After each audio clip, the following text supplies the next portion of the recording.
We're live. What up, Leaguers? Welcome to the Spectacular Spoiler League. I'm the Pandan Superman, the mayor of Hype City, HazyRome, and as always, I'm joined by the Gotham Knight, the Prime Minister of Post-Production, DeepBoyce. And today we're in the Hall of Spoilers for another edition of DC TV, Arrowverse Weekly One Shot, baby. We're here talking about Black Lightning, Supergirl, Knowledge of Tomorrow. I almost said that. I forgot that show has not come. I almost said that. Supergirl, Flash, and Arrow, everybody. DeepBoyce, I believe it's week 12. Yes. Sort of a meh week Yeah. this week. It's been a bit of a pattern. Yeah, it's been a bit of a pattern. Not really a fan of that.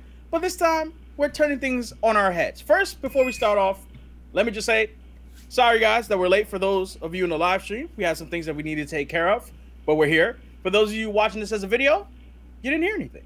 Moving on. Moving on.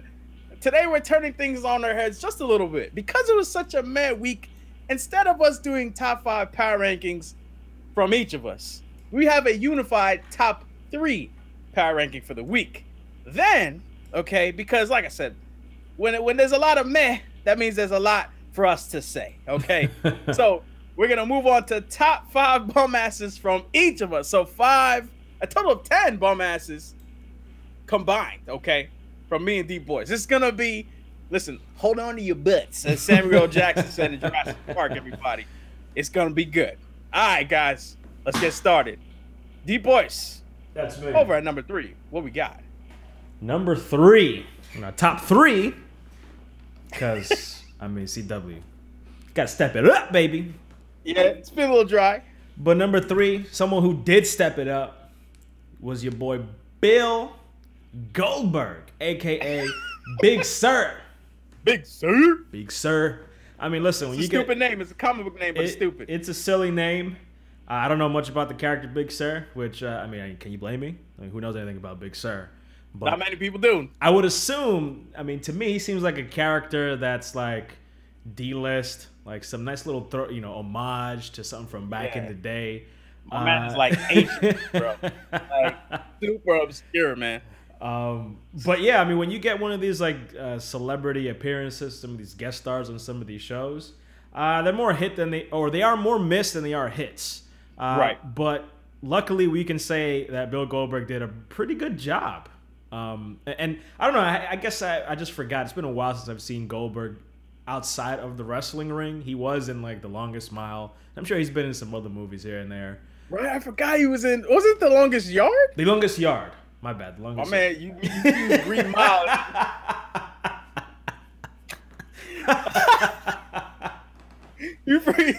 It was like Green Mile and The Longest Yard mixed into one. But he was Oh, he was man, the that's longest. He was the longest yard. He was good in that too. But in these 2 episodes, he was good. He was good, and like you said, we were talking about this earlier. He didn't detract from what was going on. And Right. given that, I mean, personally, I didn't think the episode was the best. He actually kind of stood out. I thought, I liked his story that they showed in these last 2 to 3 episodes. And he's on here for just being just a dope dude that's in jail. I mean, obviously, we found out that Just a dope dude that's in jail. we found out that he was Sometimes innocent. there's no dope dudes in jail. You guys know what I mean. Well, I'm saying he's innocent. He's innocent is what I'm trying to say. We found out that he was framed.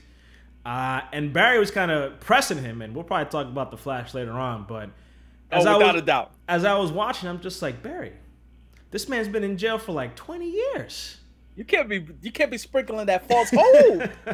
You can't be doing that, man. It's just the fact that Goldberg and he was believable in the role of someone that was just that you could relate to in a sense. Obviously it's such a like fantastical show, and I've never been in jail. I'm not saying we can relate to him to being in jail, but we can relate to his realistic reaction to everything that was going on. Yeah, and he was just kind of a chill character in the few episodes that he was in. So. Yeah, I mean, I kind of want like a Bill Goldberg spinoff where he's like becoming a monk and like training his body and mind. He comes back as like some super warrior white dude monk. But I mean, Big Sir was cool.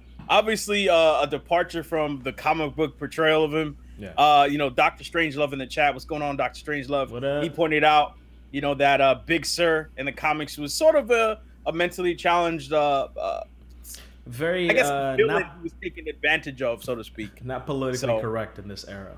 Yeah, I was gonna say it wasn't a politically correct way of portraying a mental illness. And in fact, I'm glad the Flash skirted that.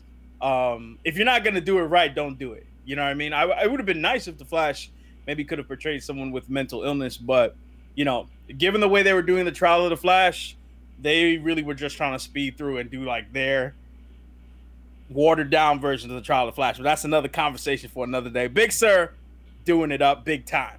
Number 2, everybody, moving on. Number 2, people, is not Lillian Luthor, but it is the Lexo suit that she was wearing, bro. That was dope. Suit was fire, bro. I did not expect that, and I'm pretty sure Supergirl's not flying for the rest of the season because that budget must be blown. Done after that, man. Finished. Yeah. You know what I'm saying? It was phenomenal. Like, I did not expect that. Yeah. Like, we got some teasers of the Lexo suit in previous Supergirl episodes. This is the first time I think we saw it in all its glory. Now, the action for TV was okay, but you know, it looked cool, and you, like you said, you didn't expect it. I was like, wait a second, what's going on here? And there's more parts coming out there. I'm like, wait, is that what I think it is? And then it's fully on, and she's got the Mass Effect sort of like knife, kryptonite knife coming out her wrist. That was real cool, and I was like, wow. I mean, we always give Supergirl a lot of heat for not only just the bad special effects, but the makeup. Yeah. But this was good. This is like the best that they've ever done, and it was very short, and just the way that it came out of nowhere, and it looked cool. And look, if and when they do this in the movies, in the DC movies, it better look cool. They better step up, because they cannot be outdone by this TV show. No, I completely agree with that. I mean, once again, going back to Dr. Strangelove, he said the Lex suit was he wished it was a little more bulky.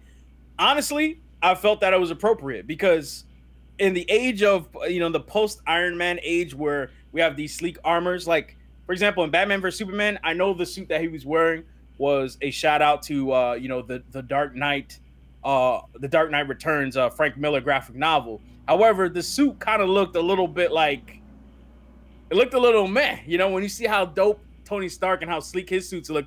When I saw the Batman vs Superman one, I was like, this is cool because it's an homage to the comics, but I'm like, it looks like, I don't know, I can't get hyped for this. You know what I'm trying to say? So I appreciated the fact that I appreciated the fact that the Lexo suit sort of looked modernized, because the bulky Lexo suit, I mean, let's be honest, it looks ridiculous. Mm-hmm. Like, it looks kind of ridiculous. The colors don't help. Fair. Yeah, the colors don't help. So them, you know, making it the way they did, I thought it was good. And also, you know, Lillian Luthor in that bulky suit, I don't know. It might have just looked a little bit clunky. You know what I mean? Because you got to remember, this is all CG. It's a lot easier for them to make a sleek looking suit look sort of realistic, because a sleek looking suit can more easily mimic human movements. Whereas when you got this big bulky suit, it would have probably looked a little bit silly with the CG. But that's just me. You know what I'm saying? But the suit was fire. And also in current DC Rebirth, his suit is a lot more sleek.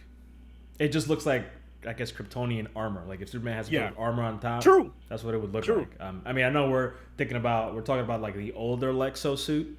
Yeah. No, it's a good point though.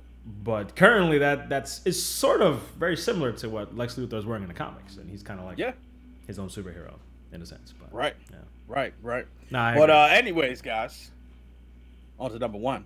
Number one, this Black Panther mug over here. I see y'all envious of your boy. All right, I see y'all in the chat. I know y'all in the comment section commenting. Wakanda forever, everybody. You better get your tickets right now. Go check that movie. You ain't getting your hands on this mug. That movie's the closest thing you get to this mug. Hazy, but anyway, DeepBoyce, vibranium laden mug over here.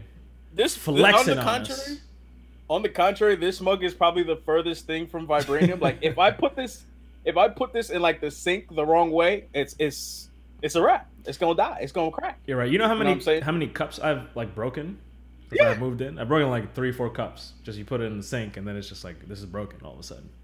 You gotta hit your boy T'Challa, man. Get that vibranium. I'm about to hit him up like, yo, is this your product, T'Challa? It's lacking. Come on, man. I think it's a cheap American knockoff. I don't know, man. I got it for Christmas. Somebody asked where I got the mug. I got it for Christmas, so you're gonna have to ask, the Christmas present giver, who will be unidentified for the sake of, well, life. DeepBoyce number 1. Number 1 is someone who watched a loved one lose their life in today's episode. That's Dinah Drake, who's got nothing to lose at this point. Spoiler alert, Vigilante got owned. Did him dirty. Yeah. And it was bad. It was bad. Dinah Drake. Interesting way to kill him, though. Very okay. It's a CW show. I get it. And it was fine. It was fine. What they did, like the effect. But part of me was like, man, they should have cut away. His head should have exploded. Then we would have been watching Gotham. But I mean, and I'm not saying that as a shot. I'm just saying I think that I wouldn't be surprised if they didn't think of that or at least entertained that notion and decided that it would have sort of spoiled the moment if they did that, because it was much more impactful when Dinah was sort of crying and like leaning her head on his and whispering into his ear to come back. Yeah, like I felt like that was more impactful. If his head wasn't there, she could whisper into his neck. She would have been whispering to his meat chunks on his neck. You know what I'm saying? And it would just be like, it would have been like raining vigilante blood. You know what I'm saying? I mean, it would have been listen. I probably, case closed. We would have cracked up if they did that. You guys know that. We would have been dying. Each and every one of you saying his head should have blown up. You would have been cracking up if that happened. And that would have taken away from the impact of the moment. They should have done it like that movie Scanners. I don't know if you've ever seen that movie. Never seen it. Yeah, you've probably seen the clip. It's a movie where these guys have psychic powers, and at the end they're having like a psychic power, a psychic competition. Yeah. And one of the guys ODs and goes too far, and the other guy's head just like explodes. I'm sure you've seen it. I'm sure people in the chat have seen it. And you're right, it does look hilarious because it's like way over the top. It just looks like Kool-Aid's gushing out everywhere. And it's obviously like a fake rubber head that they exploded. If I want to see, if I'm gonna see some effect, it has to be, what's that movie with freaking Arnold Schwarzenegger, man? Total and he's Recall? on Mars. Total Recall. Yeah. It's got to be like Total Recall when they go out into the Martian atmosphere and his eyes start popping out his head. And he's like, ah! Like if that's gonna happen, that's what I need to see. I need to see somebody's eyes pop out of their head. That movie had a couple scenes that were pretty hilarious. Yeah. Like when he got the tracker out of his nose.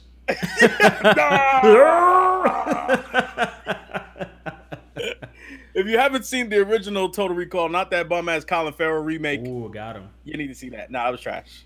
That was trash. That was garbage. Jessica Biel, I haven't seen Jessica Biel or anything else since that movie, man. Terrible. But anyway, that was our number 1. Dinah Drake. I mean, here's the thing. Was she successful? No. And I was talking to DeepBoyce about this. Like sometimes we tend to put somebody who got big, who sort of went hard for an episode. We like to put them on the top 5. Yeah. This week I put Dinah Drake on the top 5 or top 3 rather, for this week. I put her on here because I felt that the emotional impact of what she went through resonated with me. Like I understood how she was feeling. Like for example, some of you might be like, well, it was the city or this one dude who's sort of not a great dude. But you also have to understand, like, she was absolutely right when she was like, yo, Oliver, if this was Felicity, you would have been out. Diggle, if that was Lila, you would have been out. That's real. Like Barry Allen, if that was Iris, you would have been out. I mean, you're the fastest man alive, so you could reasonably do both, but you get what I'm saying. Also, I appreciate how both teams, like, they're not spending too much time on the fact, like, oh, we're not working with Oliver and Diggle and Felicity, and we're just kind of mucking about. Like, they're well adjusted, and they're working on their own. I mean, obviously they're not as good as the original team, but they're just going right into it, and it's like, I like how they're not completely right, but they're not also completely wrong at the same time. Now, I slightly disagree with that. Like, I agree that they I like the way that they're sort of mature about them working together. I just feel like if you're gonna separate them, separate them. And I feel like this was the moment. That's why I put down Drake at number 1, because I was like, I feel like this might be the moment where it could fracture the team. Like, because they were in their, gave them their own headquarters, but they weren't really doing things on their own. It was still, we're working with you, but we're not gonna like it. It was I think that was because they had the heads up on Vigilante, and then that's when Oliver kind of came on in, and they've been doing that for the past couple episodes. Yeah, but then Oliver kind of came in, and he kind of just bow-dogged his way into the whole situation. Like, yo, don't chill out. We're actually working with this guy. Don't put an arrow through his face, or don't throw him in prison. Let's fill you in on this situation, and then it's like this bomb, and we gotta act right now. I mean, yeah, and they also, I guess, most of the episode was them working with Vigilante, him going undercover. So I see what you're saying there. But had Oliver never found him, I guess, in that alley, then it probably wouldn't have played out in this way. They probably wouldn't have said, "Oh, let's kind of work together." And I'm sure Dinah wanted to be in on this situation where they're putting Vigilante in further danger. My opinion is I'm looking beyond the story explanation and looking at more at like the writer's direction, like why they continue to choose or have continued to choose to put the two teams together by the end of the episode. By the end of the episode, both teams are always working together. Yeah. Like, I would like to see them operate more, maybe on a parallel, like a mission that's parallel, where they're doing their own thing and team, OTA, original team Arrow, is doing their thing. Maybe they get in each other's way. Maybe they win the day, but it was sort of like one of the teams couldn't have done it without the other team or something like that. Like, I feel like by the end of, like, I feel like by the end of almost every episode where a mission was required, the teams ended up working together. Yeah, I mean, I see what you're saying. I see what for you're the most part. Like, you're not wrong. You're not wrong, and I guess for me, I'll have to see how the season ends and what they decide to do with both teams. Agreed. In the long run, so to speak. But yeah, you're right. I mean, if we see this next episode and the episode after that, then I'll be like, okay, what's the point of you guys even being in separate places? It's because you guys don't want to chat with each other. Exactly. You don't have the nice little like sequences where one of them is training, the other one's like, "Hey, you're looking kind of sweaty. Here's a towel." I mean, you know, is that what it is? You just want to do away with those kinds of scenes? Yeah. I think that I want to see them operate on sort of different terms. Now, I understand they're in a tough position, like the showrunners, because there are a lot of people out there who I feel like they want to see Green Arrow. They want to see Green Arrow front and center, and that's why I think the parallel mission things would be dope. Because especially during the action scenes, like if they did something where they were just switching back between like two situations where the teams are fighting, I feel like that could be done really, really, really well. Yeah, agreed. And I think it's a good opportunity to kind of for Oliver to see what other people were seeing when he was in that position. When he, to basically kind of, it's a mirror of his situation, and he'll probably learn and grow from it and say, okay, I see what people were saying because I just had a one-track mind, but now seeing this other team kind of operate on their own as vigilantes in the city, it gives me more, that's more feedback, and I'm really realizing the impact of what I'm doing, how reckless I can be, or thoughtless I could be. I mean, I guess this kind of is an example in this episode where I had to make a tough decision. Vigilante, that was smart. That was a good like plot device. Yeah, I thought. Yeah, and plus, I mean, they threw some random civilians in there, so it made it even more reason for why he had to make the choice that he had to make. And I think the great thing about the show is it's a lot of gray area. Yeah, a lot of gray area. Even the bad guy, you're just like, I sort of see what's going on here. I sort of see where you're coming from. At least you're still ODing, but he's ODing. I mean, they show you the picture of his son with an arrow through his chest, and I was like, well, I'd be pretty tight too. Yeah, well, I mean, I have so much to say based on what you said. I'm trying to pick when to start first. I mean, I'll start with the notion that these teams and Esteban Altamirano, I hope I pronounced that right. I think you're right by saying the team should reunite by the end of the season, but they should do parallel missions because that's the only way that they're going to see each team is going to be able to learn from the other team. Do you understand what I'm saying? Like, at the end of the day, Oliver was wrong in doing the surveillance thing. I mean, Wild Dog was dumb. That was stupid. And they've all made dumb decisions. But I do feel like the other 3 members who are sort of running their own team, they need to mature. And I think that Wild Dog's got to go. But go ahead. I'm sorry. I'm not really feeling Wild Dog that much either. I like the actor that portrays him. I just don't like Wild Dog, really. He came into the base and he's like, it's like I don't remember it verbatim, but he says something to the effect of, "Oh well, I'm kind of tired of being here already." It's only been like 20 seconds. Oh, he's even worse than that. He was like, "Oh, can we?" It was like, "Can we leave already? I'm getting PTSD." Yeah, he said the PTSD thing, and I was like, "Man, shut your ass, man." I was like, "Get this guy." I was like, "Shut your ass, bro. Come on, man. Get out of here with that." You know what I'm saying? Like, come on, man. They turned this man's life around. Being mad and grateful. Yeah, mad and grateful. Betraying. Man out here betrayed them. Yeah. Wild Dog, come on, son.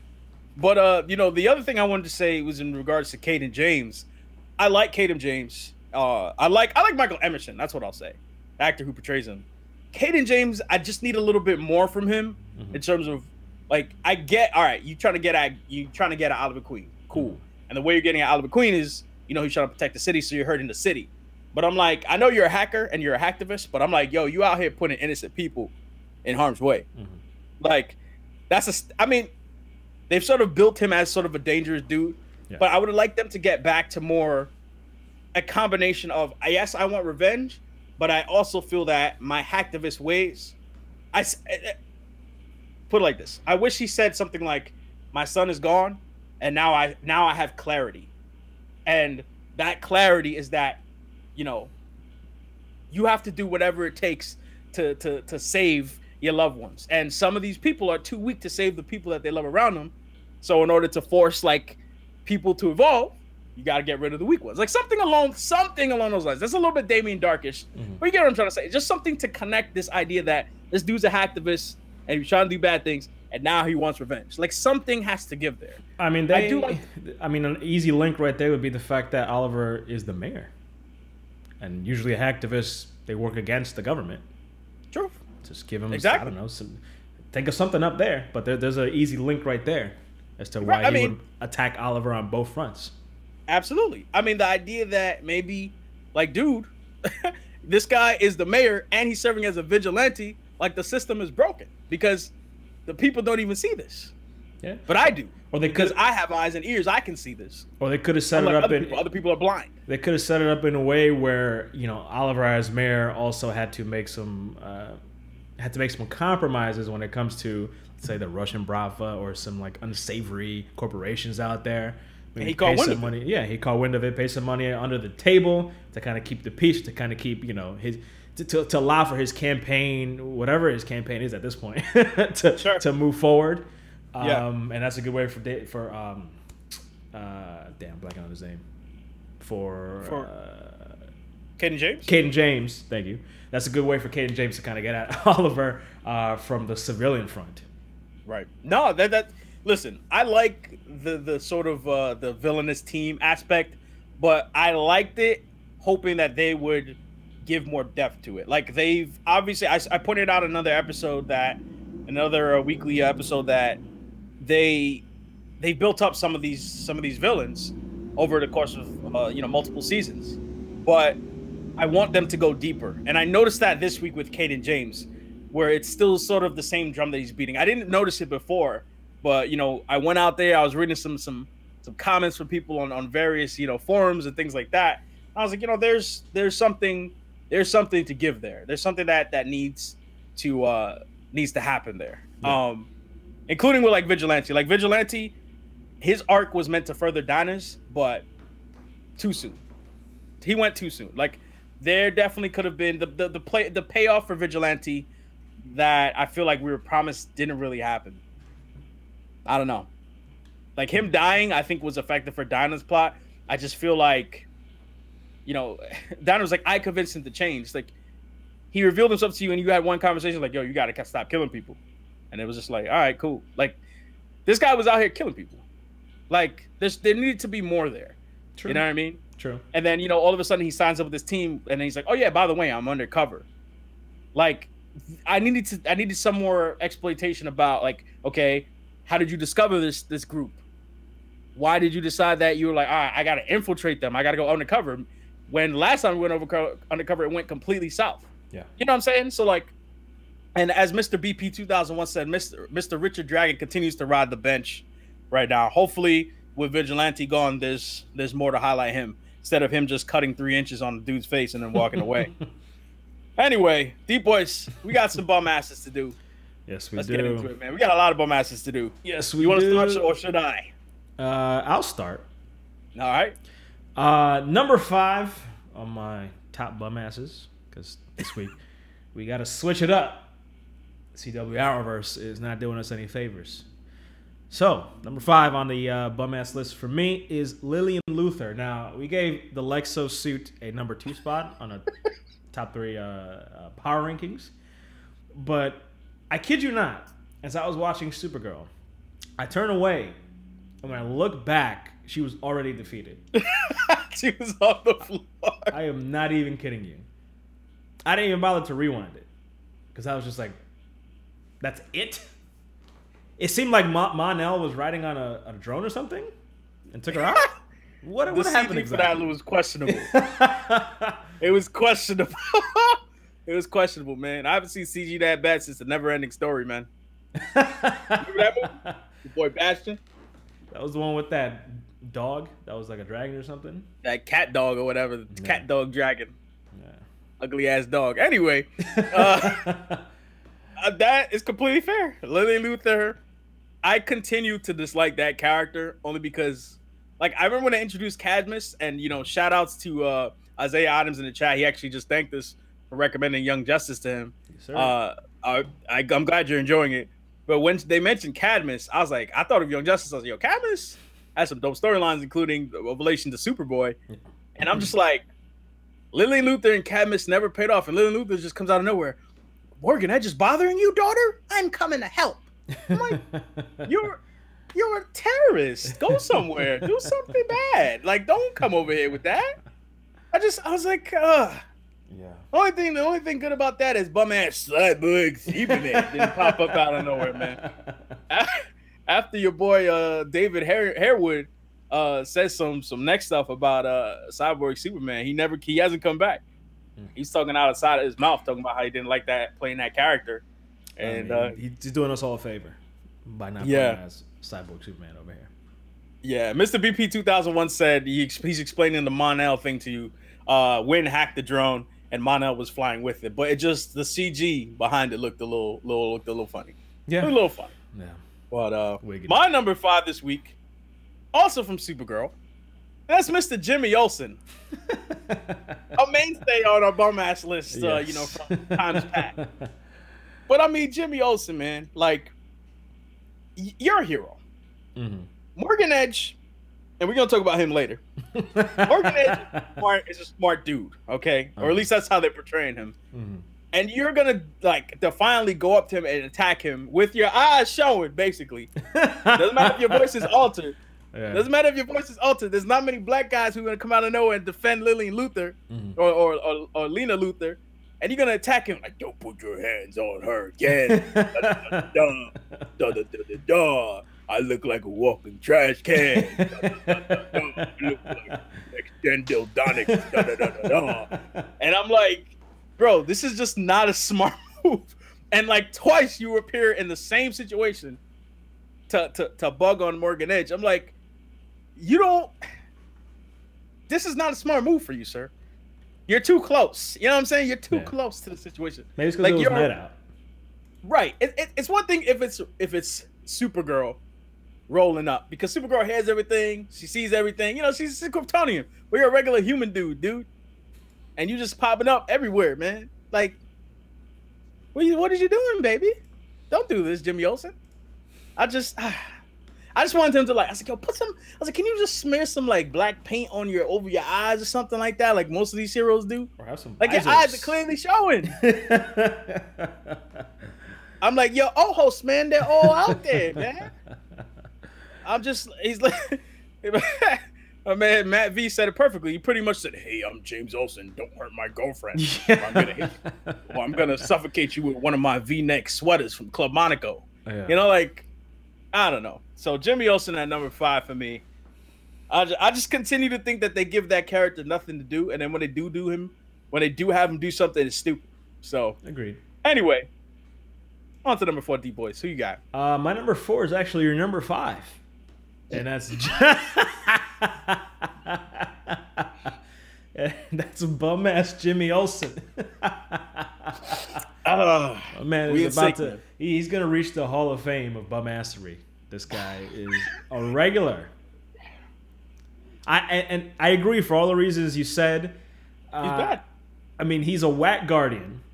He was trying to be Batman, and he was a super whack version of Batman. All I could think of was Shaquille O'Neal in Steel. Just seeing him,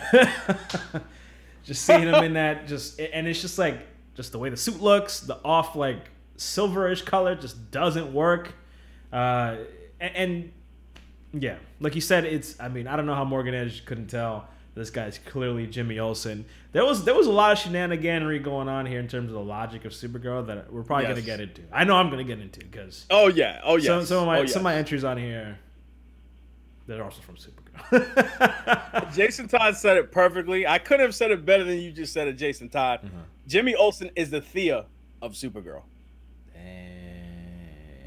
I liked Thea a lot better too. Thea had a way better arc, at least when she was rolling at Speedy. Yeah. Wasn't great. The Bloodlust thing wasn't great, but it was better than anything Jimmy Olsen has had. Listen, like Thea, man, she's out here drowning, dogs. They're not giving her nothing to do. Listen, like I said before, nothing is better than crackhead Thea.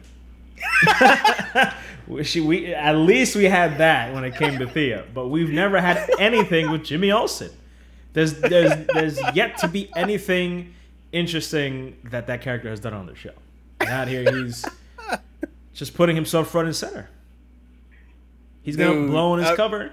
I mean, he's not needed. He's just a super corny. Nah, man. You're right, man. Dr. Strangelove said we should call the Bum Ass Hall of Fame the Legion of Bum Asses. That's a good one. That's a good one, man. You might see that pop up again. Man. But staying on the topic of Supergirl, my number 4, and I'm sure this is gonna be addressed somehow by you. It's just Morgan Edge in general, man. Morgan Edge is such a whack character. I'm like, yo, what are you guys doing with this dude? This guy just comes up and snarls. He's like, oh, liberals. Like y'all couldn't think of anything more like villainous and maybe a little bit like creative than an angry conservative guy. Just like, liberals. I was like, what? You know, I didn't even think about that at all. Like when I was watching him, Jimmy, that was dumb. That was dumb. What gets me about him is I don't understand why. Like he is the worst criminal. Yeah. Like is he's just like, I'm rich, so I'm gonna get away with it? Is that what another heavy-handed metaphor here by Supergirl? Like this guy is doing the dumbest things. Yeah. This guy poisoned the head of like one of the wealthiest people in the world. I didn't really think it was him, but he was just like, oh yeah, I did it. Yeah, I thought there was gonna be more to this than that. I thought it was going to be like, I thought somebody was maybe targeting CEOs to make them think that they were going after, to make them think that, you know, they were going after each other or something. You know what I'm saying? Yeah. But it turns out Lillian Luthor's like, oh, by the way, you messed with my daughter, I'm gonna mess with you now. After, you know, out of nowhere. And I was like, why is Morgan Edge here? Like, why is dude here? Like, I like the actor that portrays him. You know what I'm saying? But Morgan Edge, man, like when he said, liberals, I was like, yeah, I was like, what is this, Twitter? Because you're talking to people like you're on Twitter right now. Look, we've given Supergirl a lot of passes. Yes, especially on their political commentary. Yeah, but this is it's too much now. It's getting too much. Yeah, like that was too on the nose. Come on now, that's not good. That was too much. That was too much, man. That was whack. Like that was.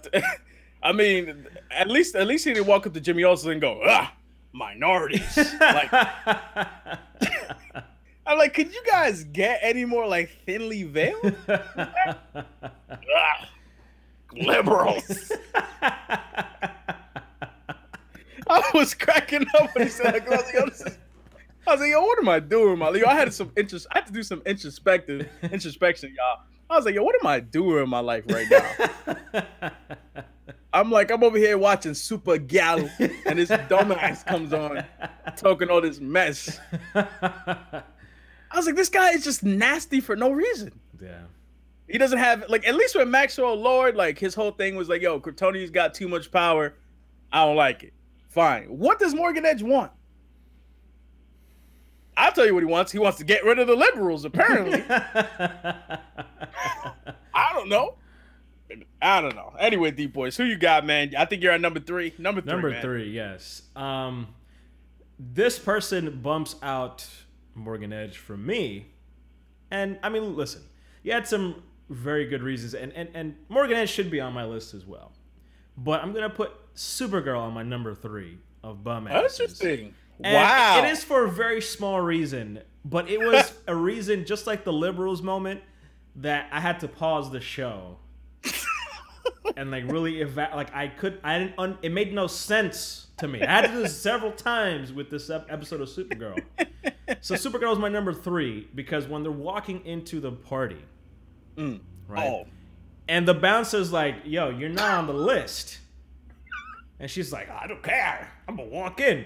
He did what any bouncer should do. Security guard should do is snatch your ass up and remove you from the premises, man. Supergirl nearly kills this guy, and her response is absolutely perfect. Her response is just the best.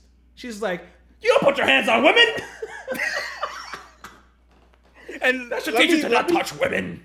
Let me say, guys, we're not laughing at, the statement in a vacuum. Because that stuff, domestic abuse, domestic violence is a very serious topic. Mm-hmm. But in that context, it doesn't do justice to how serious that context is. Yeah. That was silly. This man is doing his job. I would have snatched your ass up too. Woman, man, cheetah, monkey. I don't care what you are. I would have snatched you up. Okay, because you're not supposed to be. She hurt this dude. She like OD'd. She knocked him out. She abused her powers a little bit. I'm like, yo, you're the hero you're a good guy. This is not what good guys do. Mr. BP, 2001, that bouncer needs a raise. He needs a raise. Get this. Someone in the whole spoilers, get that man a raise. Get Mr. BP 2001 a raise too. I was just like, you're already a non-factor as is on this episode, Supergirl. But what the hell was that? That was silly. This is not your average henchman that's like running security, which we see him all the time. Like, you see an Arrow all the time. They're in a warehouse. There's a guy in the front with a gun, and he's just patrolling, and they take him out. It makes sense. I get it. He's a bad guy. This is a bouncer. It's a party. No, but DeepBoyce, anyone who works for Morgan Edge must be a bad guy. He had it coming. He was out there doing his job, for goodness sakes. All of Morgan Edge's bodyguards, I mean, those are as altruistic as you can find individuals. Because Morgan Edge literally picked the dude up and used him as a human shield. Yeah. Dude lost his life. Yeah. Because that's his job. He's getting paid. This bodyguard got put in the hospital because he's trying to do his job. Insert another bum-ass line from Morgan Edge. What do I pay you guys for? I was like, man, get your corny ass into the legion of bum-asses and stay there. Because I was corny. All right, corny. I appreciate you mentioning Supergirl because I forgot about that. That, to me, I was like, when I saw it, I was like, damn, so my man just doing his job. Like, imagine if you're trying to go into like a construction area and you're like, excuse me, miss, you're not allowed to go here. And she walks by and you're like, hey, miss. And she just flips you or something. Like, I mean, come on. That was a little excessive, man. But on to number 3, man. Yep. Number 3, everybody. Mm-hmm. From Black Lightning, okay? Random black guy on, and I have to notice, WXA 7 News, okay? Talking about Black Lightning saving all the marches, man.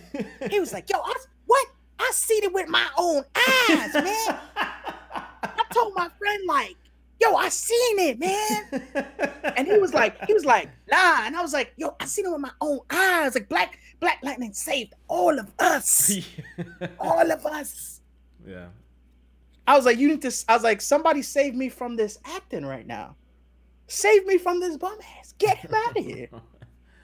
I was like, the only thing that was funny about that is like real talk. Whenever you see like a testimonial in the, and it's like you always got that one hood dude that be acting so stupid. You're just like, man, you representing us. I was like, we don't need you representing us. Get out of here, man. I think it's low key a trope ever since that Antoine Donsett guy became like the biggest thing ever.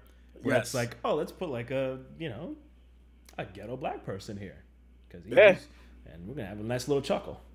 Yeah, it was an inside joke. And also, you can't forget. Ain't nobody got time for that. You can't remember her. You can't forget her. Yeah, you can't forget her. Got time for that. I got bronchitis. Ain't nobody got time for that. I ain't got time for that black dude on Channel 7 News on my Black Lightning. That's my number 3. DeepBoyce, on to your number 2. Who you got? Number 2. And she was...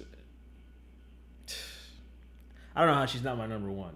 Well, it's obvious why she's not my number 1 when we get to my number 1. But number 2, Supergirl's Lena Luthor. So you're telling me... Proceed, sir. So you're telling me she's foaming at the mouth. She's poisoned. And she suddenly wakes up in Kara's apartment.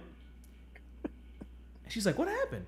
Oh, you were poisoned, but Kara reacted just in time. Why am I not in the hospital? She didn't. Wasn't that Catco? Wasn't that? It was Catco, to be fair. It was the same place where she got knocked out. I thought it was Catco. Oh, it was? I thought it was Kara's apartment. For anybody in the chat, correct me if I'm wrong. It doesn't matter. You're right. Regardless. She should have been in the hospital. If I wake up and I'm like, it's just some random place, and you're like, oh, you got knocked out. You were poisoned. I'm like, why am I still not in the hospital right now? You need to run tests on me. They're not doctors. They're reporters. You can't just take their word for it. Oh, you're okay now. You almost died because you were poisoned, but trust me. We got confirmation it was Catco from the leaguers. Thank you guys. It was Catco. Thank you for that, for correcting me. But still, it stands. No, you're right. She should have been in the hospital. Or at least in a situation where she could be like, okay, the proper measures have been taken since I obviously something terrible happened to me. And also, I would go ahead. I'm no scientist, but I would love to figure out like that cyanide solution. Like, was that legit? Because I'm like, every time they show cyanide in something, the person is dead. Like the person dies ASAP, bro. Yeah. But I could be wrong about that. I'm just curious. It's not a bum ass moment. I'm just curious about that, scientifically speaking. And here's another thing. Lena is at this point, she's engaging in some rather criminal acts here. She's a civilian. CB2198 about to point that out for you. I know what you're about to mention, but you're right. Yes, thank you. I wasn't even thinking about that. But actually, before she came up with her plan, which CB2198 mentioned that threatening a confession out of someone isn't legally valid, which is what she was trying to do to Morgan Edge, trying to frame him. He was under duress. And she's not a cop. First of all, that was stupid. That was a little corny. But my amateurish. My problem here is she was implicating Kara in this plan. She was sitting down and she's like, I'm about to commit various crimes. Kara, I need you on my security detail. For all she knows, Kara's just a regular woman. She's a regular person. What's going on? I don't know, sir. Where's the logic in this? I can't help you. I don't understand. Like, it's one thing if it's Guardian. It's one thing if it's someone from the DEO. But this is just not Cat Grant. This is Lena Luthor. She's an exec. She's a company owner. And she's over here going to do some... Come on. It was almost cartoonish the way they were trying to tell you, I'm a master strategist. Yeah. Then she's like, I'm going to put this guy in his predicament. And like, also, the predicament you're putting him in, you're like, oh, I can save your life right now. All I need you to do is confess. That totally made you look complicit with everything that was going on. So like, that didn't make any sense to me at all. Because I was like, you do realize it looks like you're working with Lillian Luthor, right? Doesn't look like we know, the audience knows that you really are trying to save him. You're also trying to get him in trouble. But I'm like, this isn't going to work. He's going to slip out of it. We all know that. And if he doesn't, then that's almost worse law practicing than what we saw in the trial of the Flash. But once again, conversation for another day. DeepBoyce, my number 2 this week is once again from Black Lightning. Okay, and I liked Black Lightning this week. Okay, yeah, I felt that I liked the way they highlighted the civilians of Freeland, and I like that Reverend Holt, sort of got the spotlight this week. I just want to say shout out to him because he's played by Clifton Powell. Clifton Powell also got to play the Reverend Martin Luther King in a TV movie by the name of Selma Lord Selma. It was a good movie, and just sort of cool to see him as an activist again. But my bum ass was actually Gambi. Listen, I can't deny he's done a lot for Black Lightning. Put him in the suit, got him an upgrade. He's high tech, he's holding it down. But I know why he did this. But him deleting that picture of Tobias Whale at the end of the episode, I was like,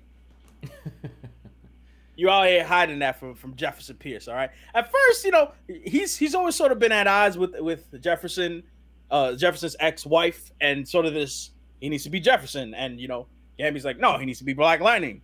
Now you see it's sort of more of an ambiguous argument, because we know Black Lightning's needed. As people watch the show, we think he's needed. Most of us do think he's needed. However, my man is out here hiding information that could prove critical to how Black Lightning operates. Because clearly Tobias Will and Black Lightning have had some sort of interaction. They keep showing that flashback of Black Lightning in the tub and him saying no more. I'm assuming that he has some type of encounter with Tobias Will. So he's hiding pictures of Tobias Will from Black Lightning so that he can continue to be Black Lightning. All the while, Tobias Will knows Black Lightning is back, and that could spell terrible things for Black Lightning, man. Listen, you got to be prepared, okay? Help my man prepare mentally. Don't hide things from him. That's not cool. It's just Gambi has, he has a lot of prototypes he wants to put out there. And who better to test him than Jefferson Pierce, a.k.a. Black Lightning? That's just, that's his play. That's his game. Plus, he's going to have some suits to make for those daughters. Eventually. True. But on the subject of Tobias Will, I need a little more from him as a villain right now. Because he's out here just being mean and grimacing and walking in slow motion. And he's like, everybody want to go to heaven, but nobody want to die. I was like, that's a cool line, but I'm gonna need more from you as a villain to make me like feel for this rivalry. You know what I'm saying? Mm-hmm. Shout out to Joe Scott as Lady Eve, though. Talking about they could believe in God, they just can't believe they could take back these streets. I was like, all right. Like, I see you, Joe Scott, Lady Eve. All right. That's cool. But anyway, DeepBoyce, on to numero uno. Who's your number one? And I'm pretty sure we're gonna have the same number one.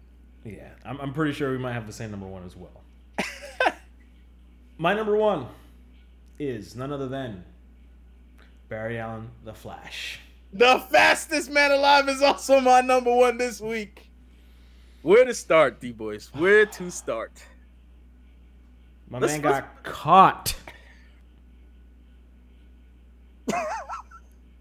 Caught, brother.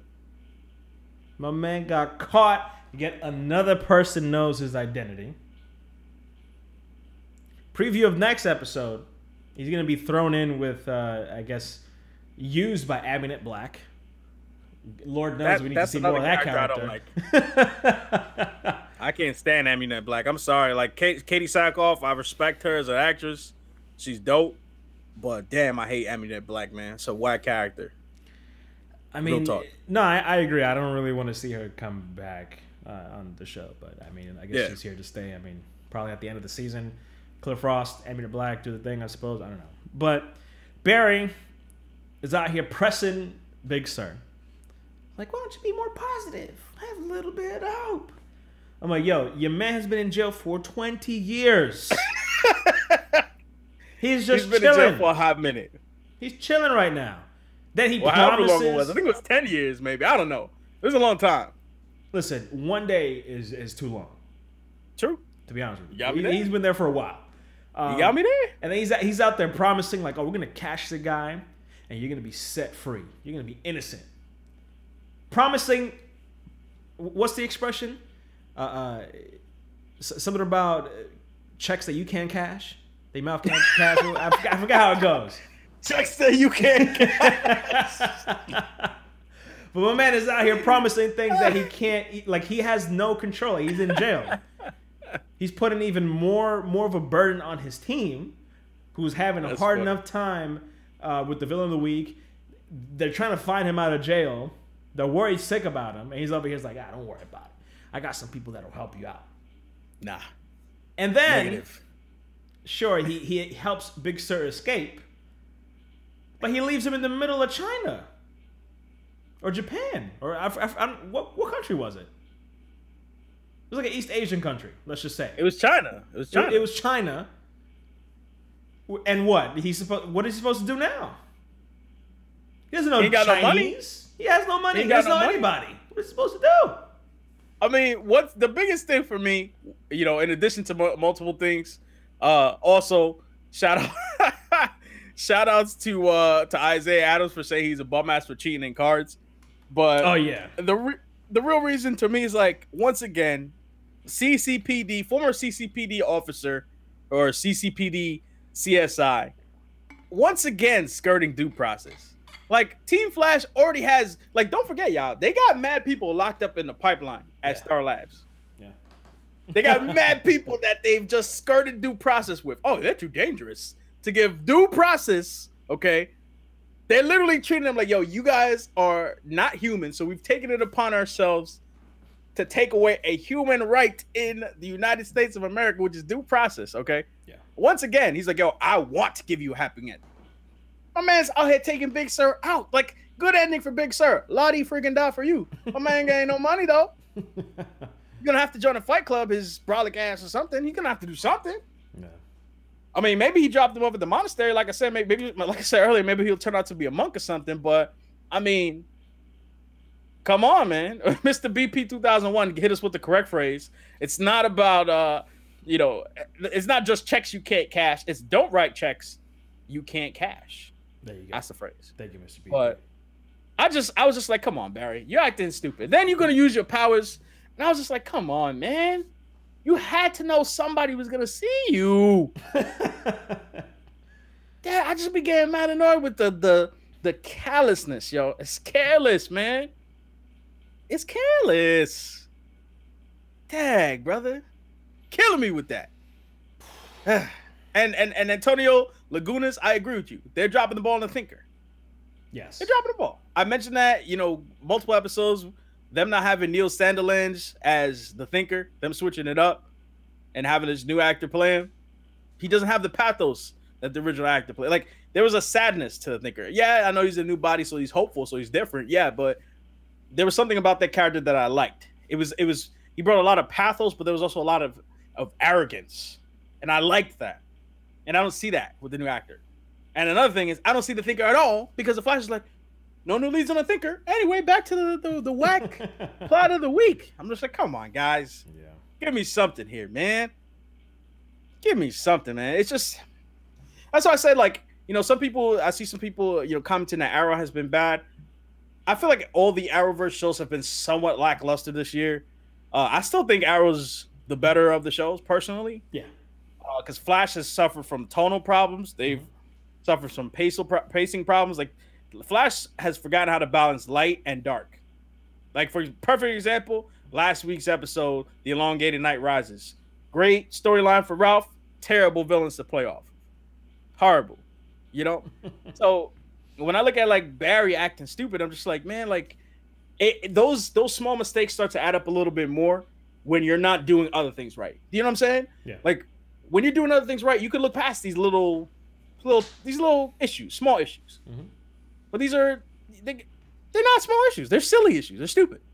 So, anyway, man, Barry Allen, #1 bomb ass of the week. DeepBoyce, which episode this week is your one that has got to go? Episode this week that can't stand amongst the rest, man. What do you got? Man, if you need some time to think, I'm welcome to go first. I'm happy to go first. This is a tough one. It's tough. This is a tough one. Because I feel a lot of them scraped the bottom of the barrel this week, to be honest. But my one that's got to go, and it hurts for me to say this, It's the Flash. Ooh. You hurt me so bad. It's the Flash. Now look, Supergirl's Supergirl. I guess maybe I didn't, eliminate this week because I don't have high expectations for Supergirl. But the Flash, I can no longer ignore what's going on in that show. They've just been floundering. And overall, the episode wasn't entertaining, nor was it interesting. I felt like Supergirl, the first 75%, it was okay. Like, it wasn't like a terrible episode. The payoff at the end, I was like, okay, what's going on here? But, the story itself was at least cohesive. It made some general sense. But the Flash's story this episode, they were kind of chasing after, I'm forgetting the guy's name. Dwarf Star, who changes the size of things. That was pretty cool. He was a cool villain. Power. It was a cool power. But spending a good villain. Spending all this time with Cisco and Dibney as little people, and they're gonna explode. And Harrison Wells like, I can't figure it out. I've lost it. And Barry just being a doof in jail. The only person that I even remotely liked was Big Sur. And also, let's not forget the whole Joe's wife. I'm blanking on her name. Cecile. The whole subplot where I guess she's pregnant and it's unlocked some metahuman abilities so she could read people's minds. I mean, at first I was like, okay, this is it's quaint, whatever. But it kind of kept going on and on. I was like, this is not going anywhere. This is not useful. Like, take this woman and go find DeVoe and have her read his mind and let's solve this and end this. If not, I don't want to see this. And I think it's interesting. I think it's an interesting riff. Joe's old ass is about to have a baby.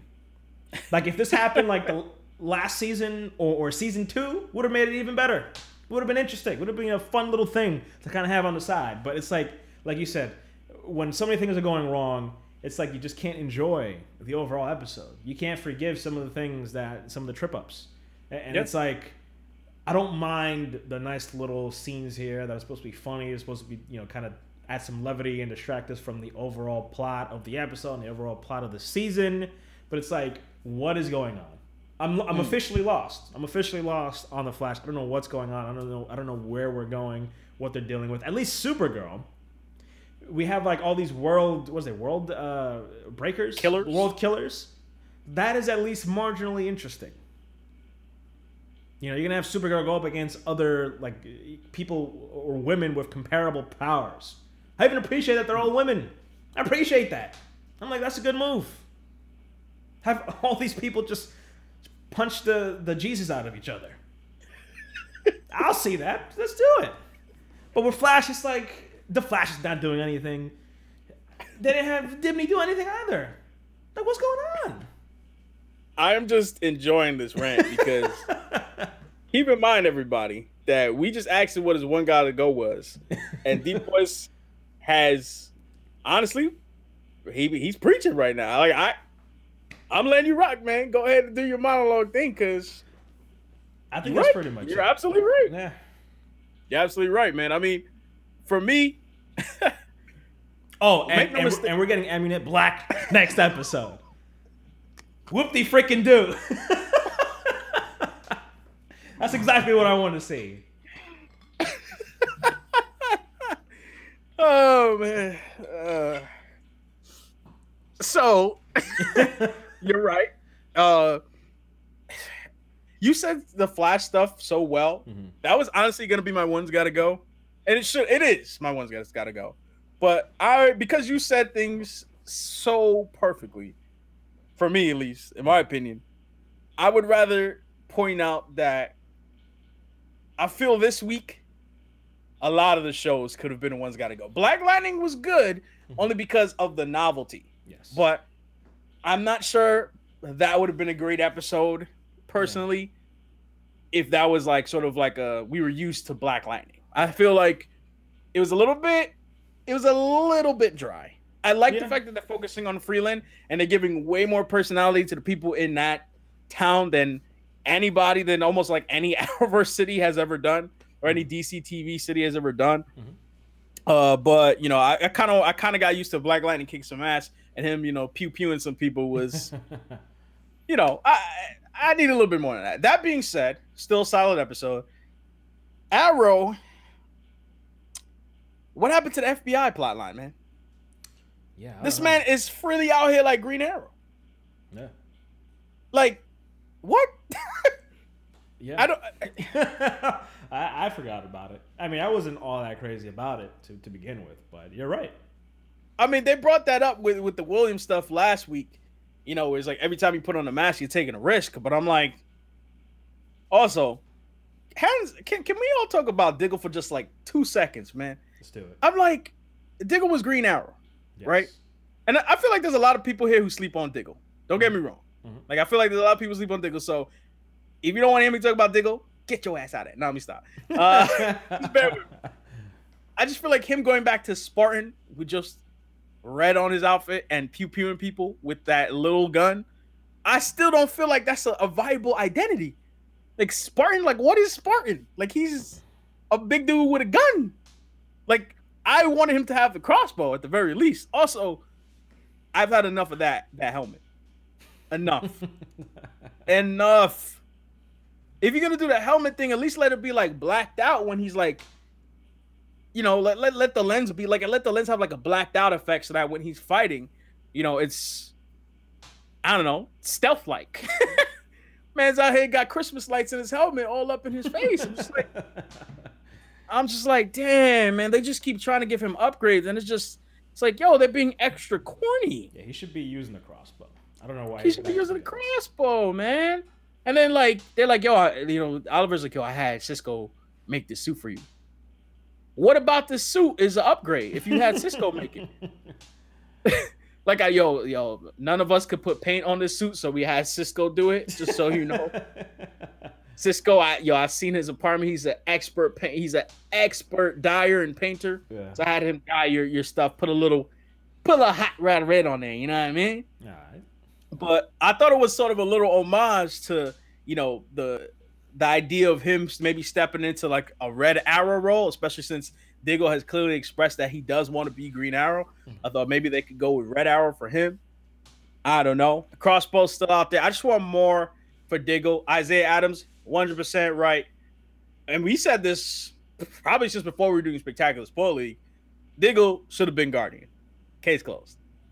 Jimmy Olsen got no business doing Guardian. No business doing Guardian. Yeah. And I continue to say with Guardian, like, that color scheme doesn't make any sense. Like, at least make it like navy. Throw a little bit of gold on there. Like, pay homage to the Guardian costume. Please? Man, looks like a futuristic trash can. I don't know, man. I don't know. But, you know, to I guess to spin on to Supergirl, since I'm pointing out some flaws. The one thing I feel like Supergirl's been doing decently, which I expressed fear of in previous weekly one-shots, is how they're doing Samantha's character, Rain. Because I still have these fears of Davis Bloom and Doomsday and how they did him on Smallville. But she has more of a personal stake than Davis Bloom was. Davis Bloom was just like, you know, something crazy has happened to me. Then he sort of just got, you know, he fell in love with the murdering side of things. Yeah. And then he sort of had a thing for Chloe Sullivan in Smallville. But having her have a daughter, having her show like legitimate fear for what's happening to her is a good move. And actually like care about the Sam character, which is that's tough to make me do for some of these characters in these shows, man. But, you know. Yeah. I mean, they did a good job of that at the end of last episode. Yeah, She's like, what's going on? I don't remember this entire weekend at all. And I was like, you know what?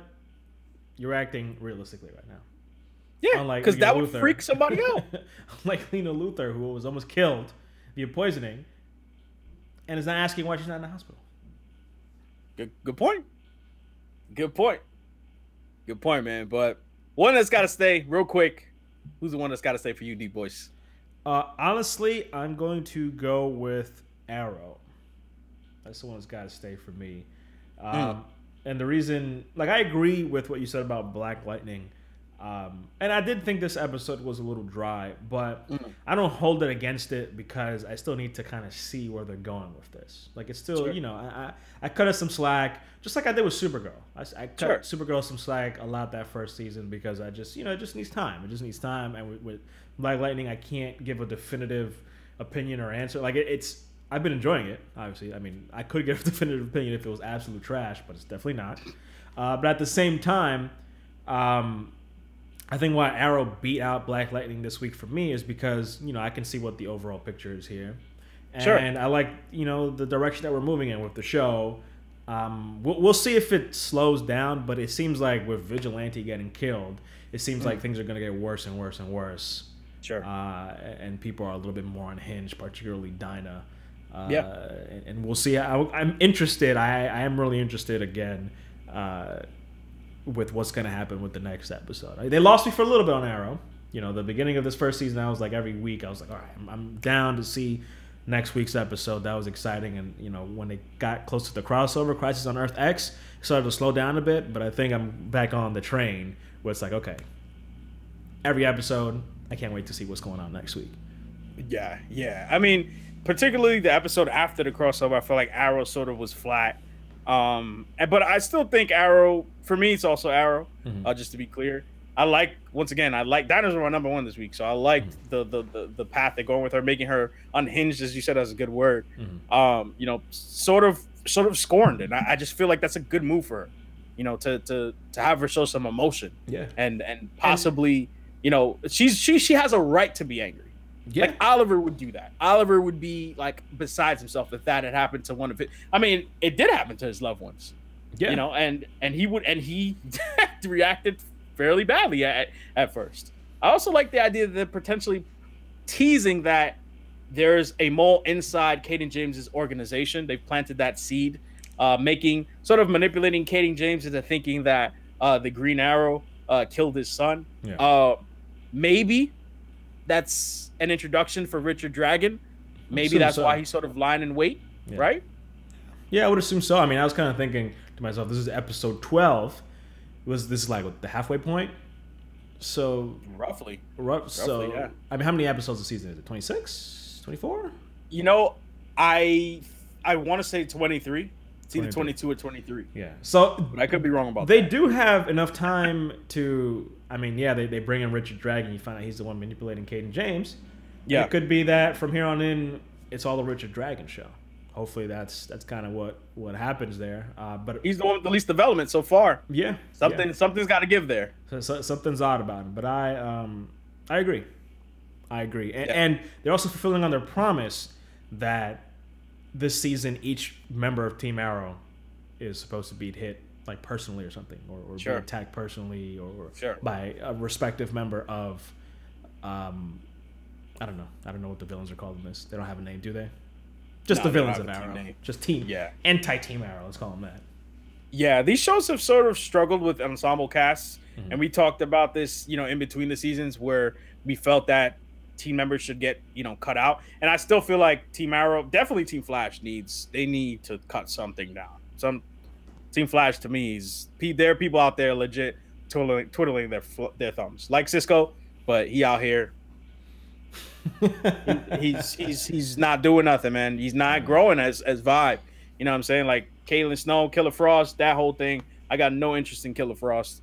But with Arrow is they're doing the best at balancing a big team, but even them, it's difficult. And having Dinah sort of get an emotional moment, I feel like it's a step in the right direction. But they have a lot. Like, honestly, I sort of like the fact that they've gone a little bit more towards original Team Arrow in a sense, and them sort of, you know, at least interacting together, you know, at the bunker or whatever. But, you know, I don't know. So it's a little bit of a mixed bag right now for the Arrowverse. You know, I feel like we were a little bit hyped for Black Lightning because it injected something new into at least DC TV, because, you know, technically it's not an Arrowverse just yet. But you know, I feel like these Arrowverse shows, they need to kick into high gear at some point. and otherwise these seasons might get lost, just meandering. And I just feel like it's meandering a little bit. Yeah, yeah. I mean, at least Agents of S.H.I.E.L.D. is good. Agents of S.H.I.E.L.D. is good. They going on a little break too. So, you know, they're going on some type of break in February, man. But you know, we got to do what we got to do, man. We got to check these shows because we like these shows. But yeah. But Deep Boys, man, we want to wrap things up for today. Yes, sir. If there's anything, last words you might have about the Arrowverse this week, anything that you feel like you got to get off your chest, man. Other than that monologue you put out there, I like that, man. I appreciate it. Passionate. Yeah, it's just listen. I want Flash to do well, but sure. I don't know what's going on. I don't know what's going on. I didn't think that they would fail the way that they failed right now. Yeah, and I want this show to be better. You know, I think there was a time it was better than Arrow. Yeah, it was, and it's falling off. It's falling off. I mean, Arrow, you know, overall doing its thing. Black Lightning, you know, we still got to see how it goes. I don't know. Maybe Supergirl might pick it up in a way. You know, I don't think it'll be amazing, but they got like, I guess they addressed the problem that we used to have with Supergirl, where like the overall season plot. True. You know, it used to not really, like, we didn't really get it. Like, it didn't feel like it was very important. But now it seems like there's an overall plot here that they're working towards, and they're getting closer and closer to every episode. And I think Supergirl, I mean, it's a weird schedule. I think it takes a break, then Legends comes in, and then it'll come back. Supergirl will come back. So, I don't know. Yeah. We'll see how that works out. But I agree. It's been meandering a bit. Gotta be honest, it's a little tough sometimes. A little tough. Yeah, it's a little tough. It's a little dry. But thankfully, we're here to save the week for everybody here in the chat, man. If you like what you heard today, I need y'all to drop a like for us. That would be greatly appreciated. I see all y'all in the chat right now. Y'all need to drop a like, all right? Also, want to say a personal thank you to you guys for hanging out with us last week. And, you know, we did like a 2-hour freaking live show. It was freaking great. Mm-hmm. And, you know, I will say this, you know, me and DeepBoyce have been talking, and we definitely want to do something. You know, we're listening to you guys who sort of like the live stream, and we definitely want to do something for you guys in that respect that's a little bit more consistent. So, you know, right now, you guys know it's a little bit crazy for me personally. I'm trying to relocate myself. I got a new job. Also, Jason Todd, I know you're out there listening. He asked how I'm doing with the move. It's tough, but I'm going back this weekend in West Virginia to figure some things out. Hopefully, find a place. But thank you guys for being supportive is basically what I'm trying to say. Thank you guys for hanging out here and being active and talking and commenting and liking and, you know, being such stalwart members of the Spectacular Spoiler League, man, because this is just as much our league as it is your league. So, with that being said, everybody, we're going to head out from this episode. Let's hope next week of the Arrowverse is a lot better. And if you haven't hit that subscribe button and you're watching right now, please do so. Also, hit that little bell icon to turn on notifications so you could be up to date with the latest and greatest coming from the Spectacular Spoiler League. We'll see all you guys on the next one. Me and DeepBoyce, we're getting on out of here to throw all these 10 bum asses in a trash can that looks ironically like Guardian. We'll see you guys on the next one. Peace, peace, peace out.